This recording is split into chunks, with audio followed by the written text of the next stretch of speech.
The Battle of Mactan was fought in the Philippines on April 27, 1521, prior to Spanish colonization. The warriors of Lapu-Lapu, a native chieftain of Mactan Island, overpowered and defeated a small Spanish force fighting for Rajah Humabon of Cebu, under the command of Ferdinand Magellan, who was killed in the battle. Background: on March 16, 1521, Magellan sighted the mountains of what is now Samar while on a mission to find a westward route to the Moluccas Islands for Spain. This event marked the arrival of the first Europeans in the archipelago. The following day, Magellan ordered his men to anchor their ships on the shores of Mactan Island. There, Magellan befriended Rajah Humabon and Rajah Siagu, the chieftain of Limazawa, who guided him to Cebu. He and his queen were baptized into the Catholic faith, taking the Christian names Carlos, in honor of King Charles of Spain, and Joanna, in honor of King Charles' mother. To commemorate this event, Magellan gave Joanna the Santo Niño ±O, an image of the infant Jesus, as a symbol of their new alliance. As a result of Magellan's influence with Rajah Humabon, an order had been issued to the nearby chiefs that each of them were to provide food supplies for the ships, and convert to Christianity. Most chiefs obeyed the order. However, Duchy Lapu-Lapu, one of the two chiefs within the island of Mactan, was the only chieftain to show his opposition. Lapu-Lapu refused to accept the authority of Rajah Humabon in these matters.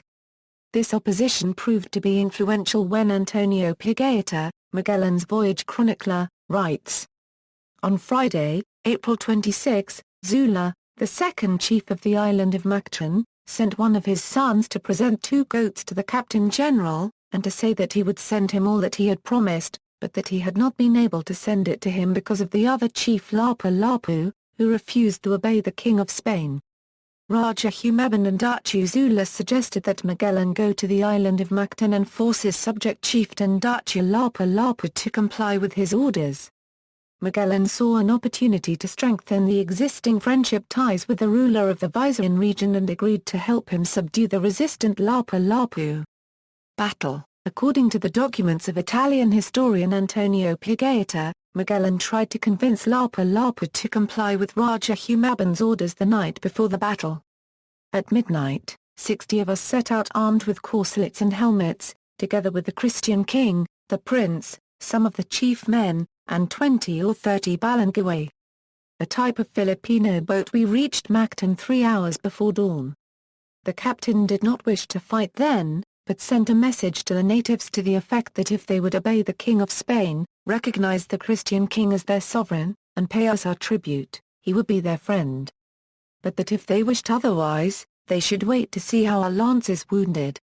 They replied that if we had lances they had lances of bamboo and stakes hardened with fire. They said that in order to induce us to go in search of them, for they had dug certain pit holes filled with spikes between the houses in order that we might fall into them.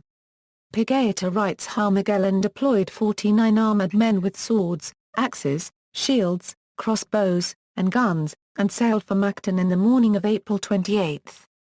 A number of native warriors converted to Christianity also came to their aid. Filipino historians note that because of the rocky outcroppings, and coral near the beach, the Spanish soldiers could not land on Mactan. Forced to anchor their ships far from shore, Magellan could not bring his ship's cannons to bear on Lapu-Lapu's warriors, who numbered more than 1,500. When morning came, 49 of us leapt into the water up to our thighs, and walked through water for more than 2 crossbow flights before we could reach the shore. The boats could not approach nearer because of certain rocks in the water. The other men remained behind to guard the boats. When we reached land, the natives had formed in 3 divisions to the number of more than 1,500 persons. When they saw us, they charged down upon us with ear-shattering loud cries. The musketeers and crossbowmen shot from a distance for about a half hour, but uselessly. The musketeers were too far back to aim, and could only shoot halfway from the distance of the natives. Magellan and his men then tried to scare them off by burning some houses in Balaya. But the natives surprised them by raining a barrage of arrows, but the shields and helmets of the Spaniards left no permanent damage. Seeing that, Magellan sent some men to burn their houses in order to terrify them. When they saw their houses burning, they were roused to greater fury. Some of our men were killed near the houses, while we burned 20 or 30 houses. So many of them rained down upon us that the captain was shot through the right leg with a poisoned arrow. On that account, he ordered us to a frontal assault. But the men took to flight, except 10 to 15 of us who remained with the captain. The natives shot only at our legs, for the latter were bare. And so many were the spears and stones that they held at us, that we could offer no resistance. The mortars in the boats could not aid us as they were too far away. When the natives charged to their position, Magellan ordered his men to fire at them using their rifles and crossbows, but for a short period of time. Out of ammunition, they switched to their swords and axes and fought with the captain. At least 10 Spaniards were killed and the others withdrew. Many of the warriors specifically attacked Magellan.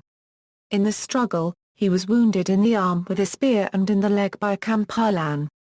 Those who stood beside him were easily overpowered and killed, while the others who tried to help him were hacked by spears and swords.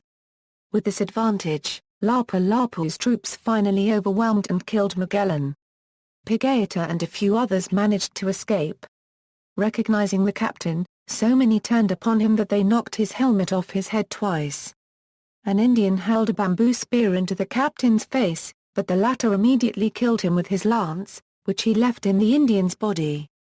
Then, trying to lay hand on sword, he could draw it out but halfway, because he had been wounded in the arm with a bamboo spear. When the natives saw that, they all rushed themselves upon him. One of them wounded him on the left leg with a large cutlass, which resembles a scimitar, only being larger. That caused the captain to fall face downward, when immediately they rushed upon him with iron and bamboo spears and with their cutlasses, until they killed our mirror, our light, our comfort, and our true guide. When they wounded him, he turned back many times to see whether we were all in the boats. Thereupon, beholding him dead, we, wounded, retreated, as best we could, to the boats, which were already pulling off. According to Pigayata, several of Magellan's men were killed in battle, and a number of natives converted to Christianity who had come to their aid were immediately killed by the warriors. Magellan's allies, Humabon and Zula, were said not to have taken part in the battle due to Magellan's bidding, and they watched from a distance. Aftermath. When the body of Magellan was recovered by the warriors, Humabon ordered him to return the bodies of Magellan and some of his crew who were killed, and they would be given as much merchandise as they wished. Lapu-Lapu refused. Some of the soldiers who survived the battle and returned to Cebu were poisoned while attending a feast given by Humabon. Magellan was succeeded by Juan Sebastián Elcano as commander of the expedition, who ordered the immediate departure after Humabon's betrayal. Elcano and his fleet sailed west and returned to Spain in 1522, completing the first circumnavigation of the world. In Philippine culture. Today, Lapu-Lapu is retroactively honored as the first Philippine national hero to resist foreign rule, even though the territory of the Philippine Islands did not exist at the time, or was even named or imagined that way. It is actually a historical inaccuracy to consider the Battle of Mactan a fight to resist foreign rule, as Magellan's forces were fighting to defend the interests of Rajah Humabon, the local chieftain of Cebu.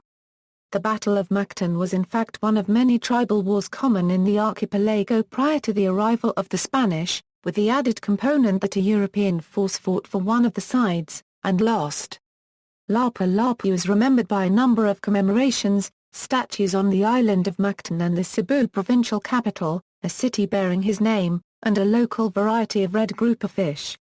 Kapampangan actor turned politician Lito Lapid starred in a film called Lapu-Lapu. A novelty singer Yoyoy Villam wrote a folk song entitled Magellan that tells a humorously distorted story of the Battle of Mactan.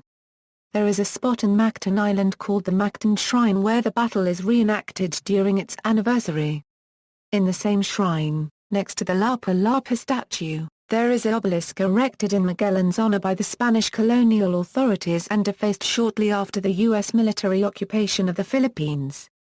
Magellan is also honored for bringing Christianity to the Philippines in general and de Santo +or-0 to Cebu in particular. The Magellan's Cross and the aforementioned Magellan's Shrine were erected in Cebu City and Mactan Island. Many landmarks and infrastructures all over the Philippines bear Magellan's name, mostly using its Spanish spelling, which is also a widely used Filipino surname. The inhabitants of the Sula archipelago believe that Lapu-Lapu was a Muslim of the Tausaji people. Legends: according to native legend, Lapu-Lapu never died but turned into stone, and has since then been guarding the seas of Mactan. Fishermen in the island city would throw coins at a stone shaped like a man as a way of asking for permission to fish in the chieftain unregistered trademark S territory. Another myth passed on by the natives concerns the statue of Lapu-Lapu erected on a pedestal at the center of the town plaza. The statue faced the old city hall building, where the mayors used to hold office. It held a crossbow in the stance of appearing shoot an enemy. Some superstitious people of the city proposed to change this crossbow with a sword, after a succession of 3 mayors died due to a heart attack. Another legend suggests that after the battle, Lapu-Lapu left Mactan and lived on a mountain. References. External links: The Death of Magellan according to Pigayata, Reliving the Battle of Mactan, History and Myth.